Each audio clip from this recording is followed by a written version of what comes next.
dapat isa kang assistant na butcher, marunong ka sa lahat.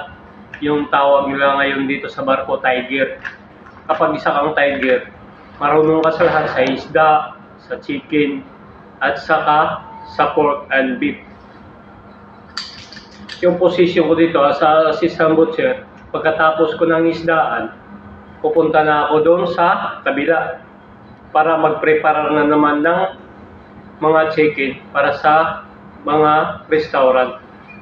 Sama sa Prime 7, ganun, Chatros, or Compass Rose, ganun. Hindi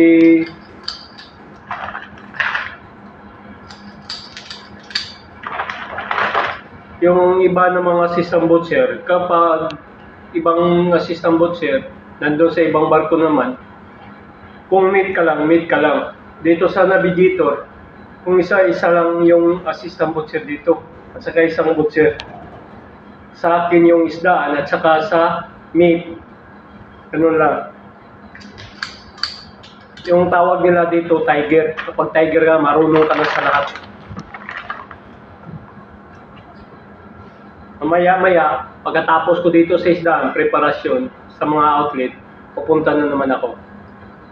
I-share ko sa inyo yung mga ano ko dito, gawain ko dito bilang isang tiger.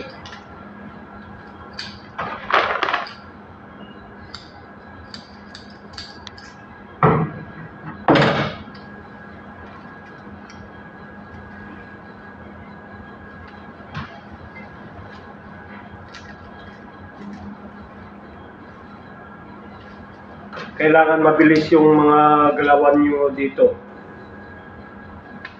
Yung gusto mag-butcher, yung gusto mag-assistant butcher, mag-a-apply na kayo. Isa lang sasabihin ko sa inyo, huwag kayong aayaw kapag nandito kayo sa barko.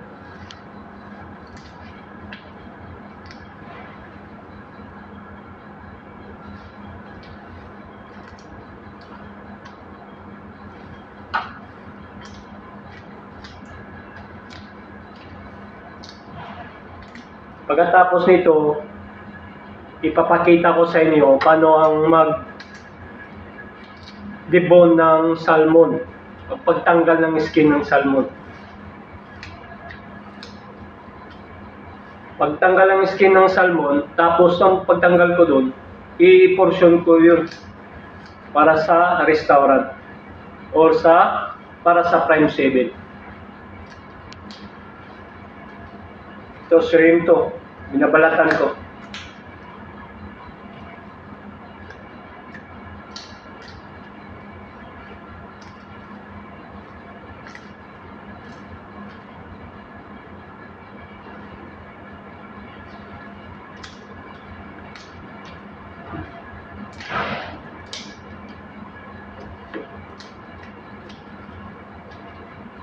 Tapos nito,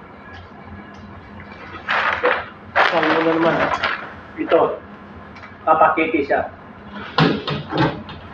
Tanggalin ko yung balat. Pakita ko sa inyo.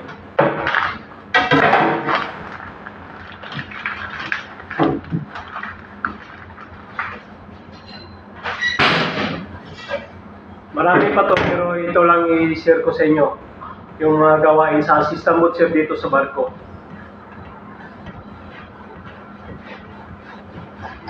Hindi lang akong isdaan lang dito.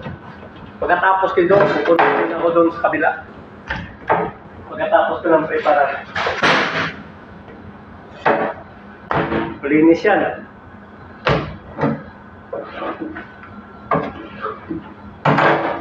Yung mga trimmings, ipunin ko to para sa crewmates. Gagamit nila to.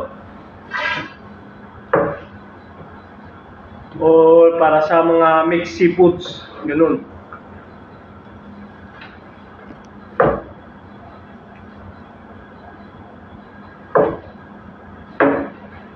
Ganito.